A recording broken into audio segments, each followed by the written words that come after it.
site, so you want to splint as found. Now let's say Eric has an ulnar fracture. It's gonna suck. Okay? He was arm wrestling Peter Reyes, and right? Right. So you might grab this splint, right? 'Cause Stay. it looks like it'll fit his arm.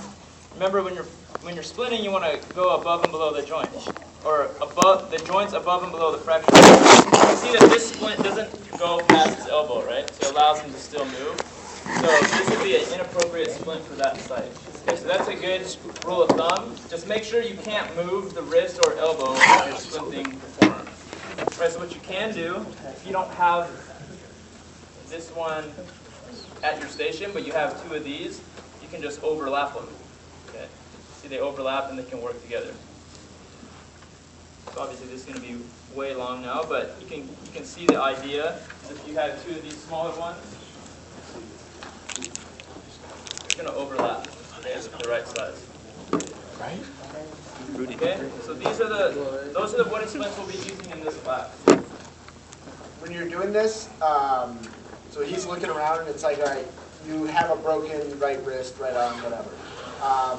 Don't start moving that around. First thing you want to do is not move that off. If you want to measure to see if your splint is going to be big enough or it's the right size, measure on the unaffected arm. It's probably going to be about the same size. So use that. So you can move this all you want. But as soon as I start moving this and putting pressure on it, it's going to start hurting. So start measuring and doing everything, all the testing, on the other side first. And then you know, okay, this is the right splint, this is the right thing to do, let's put it on. These are padded boards. Okay, so these are other splint material that you can have in your office if you want. So one side's padded, one side's rigid. I don't like these as much just because you can't encompass the extremity that you're working with, so it makes it a lot harder to stabilize the joint on both sides while you're trying to wrap this. You're typically going to have somebody else with you. Okay, so you're going to basically have to hold this on both sides while you wrap it, right? So again, this isn't completely impossible. See, brand new. Yeah. Has some blood on it too. Yeah. Isn't completely impossible because, again, when you're first responding, you're most likely going to have somebody with you. So one person can just hold here as the other person wraps around. And then the last type of splint, which we're not going to use in this course, but would highly recommend getting if you're going to be working in the sporting environment where there's potential for fractures, are SAM splints. Okay, so you have the 36-inch and then the junior size SAM splints. So these are awesome because they're reusable. They're very malleable. Okay, so you can see you can basically get this SAM splint into any form that you want. So whether it's an arm, leg, it works really well. Right, so say I'm going to be splinting his arm. That's his affected side. I can just come over to this side. Basically form it to his arm.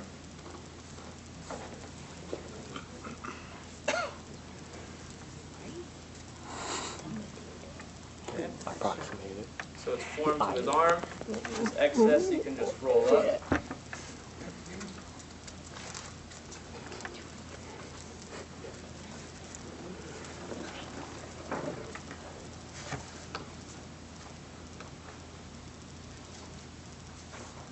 Right, and then he can hold on to the rolled up portion.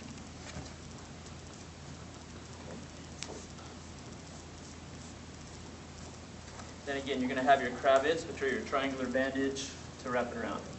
Okay, so our department's budget isn't good enough to have enough of these for you guys to practice and test with. So again, cardboard is what we'll be using, right? But if you can splint with the cardboard, you can definitely splint with the SAM splints.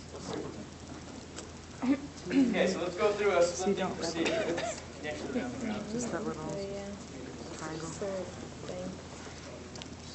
Dirty. What's happening? Yeah, I'm really old.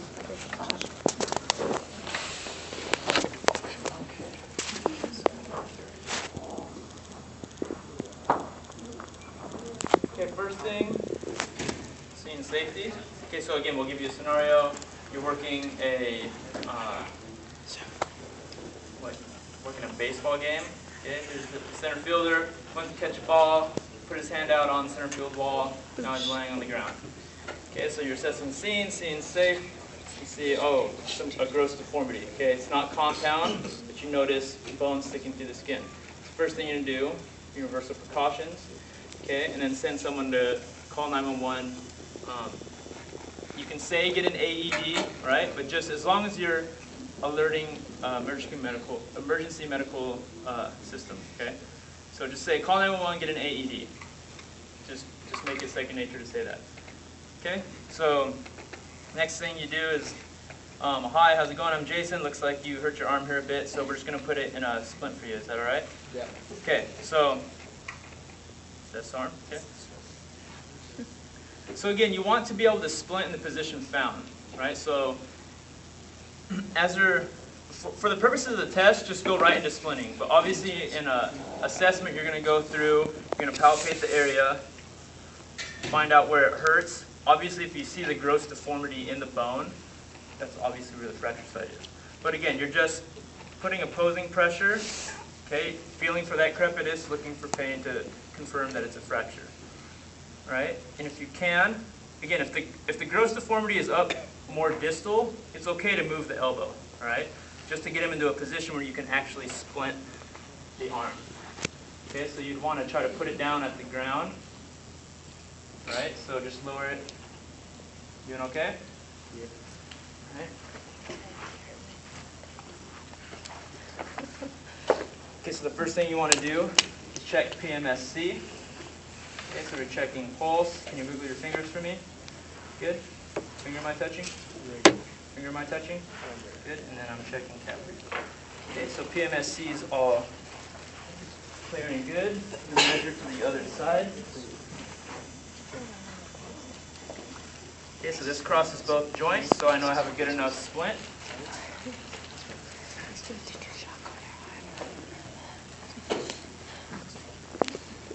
Okay, so again, you're going to have to move the patient. The key is to move them as little as possible. Okay, so you lie the splint on the ground. Slide a cravat underneath. Slide another one underneath. Again, we'll have put an area on the arm where the fracture site is. All right, so it's not guesswork. Then you secure down above the joint.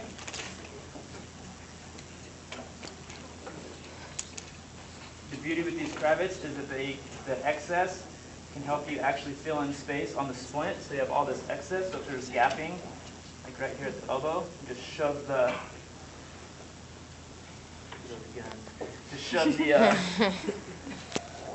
shove the excess to fill the gaps. Okay.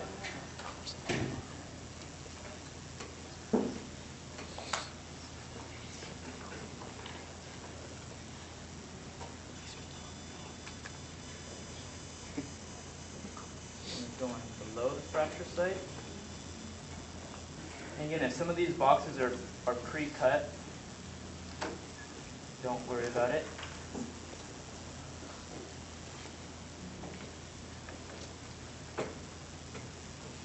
Above and below. Stuff the areas where it's loose.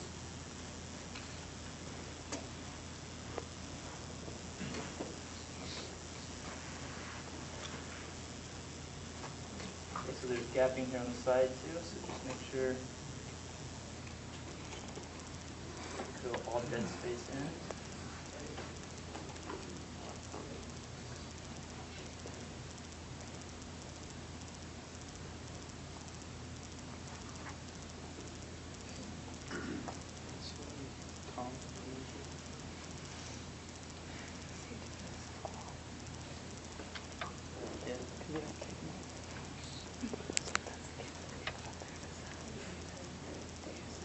Sure you leave fracture site exposed.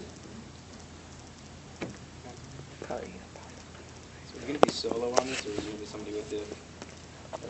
You'll be solo. Okay. So now leave the fracture side exposed. Okay. So now go back, check PMSC. Move your fingers for me. Finger am I touching? Pointer. Finger am I touching? Great. Okay. Check cap refill. Okay. And then you'll have your ice pack. Put ice on the injured area. You can elevate.